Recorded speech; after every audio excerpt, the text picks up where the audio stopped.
ఇది నా ఫ్రెండ్ లీలా రాసిందన్న ఈ సాంగ్ని. నీకు తను వీరాభిమాని, తన పేరు లీలా. క్రేజీ అంటే క్రేజీ అభిమాని. అంటే నువ్వుంటే చాలే సాంగ్ కొంచెం లిరిక్స్ కొంచెం మార్చింది. ఓహో ఓకే. అంటే నువ్వు రాసావని తెలిసి నీకోసం రాస్తే ఎలా ఉంటుంది. Okay interesting. ఒక సైగతో కళ్ళలో నిలిచాడే,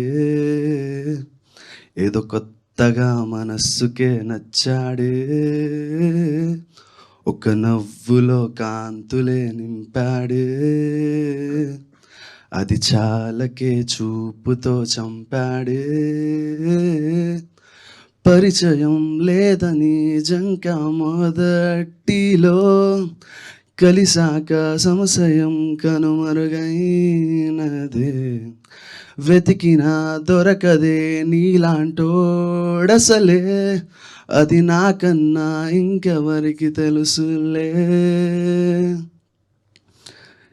నిన్ను చూస్తే చాలే గుండెలో నా భారమేదో మొదలైంది, ఎందుకంటే ఏమిటంటూ చెప్పలేని అదేమిటో, వింతగుందే కొత్తగుందే వైనమే, మాటలని మూటగట్టి పెట్టేశానే, ఆశలని కనులలో నింపేశానే, ఈ మాయేంటో మైకమేంటో మనసుని కదిపేనే. సూపర్ సూపర్ లీలా, నాకన్నా బాగా రాశావు. తొందరగా తెలుగు ఇండస్ట్రీకి వచ్చేసి లిరిసిస్ట్ అయిపో. థ్యాంక్ యూ అన్న. Thank you thank you. నీ ఫేవరెట్ ఫ్యాన్ తను. నేను నీ సినిమాకి వెళ్తే అరే మా వాడి సినిమా ఎలా ఉందని అడుగుతా. తన పేరు కీర్తి. కీర్తి కొల్లా. హాయ్ చెప్పన్న తనకి. హాయ్ లీలా, హాయ్ కీర్తి కొల్లా, ఇద్దరికి hi. And Leela thank you for the lyrics. Thank you so much అన్న. Thanks for this opportunity.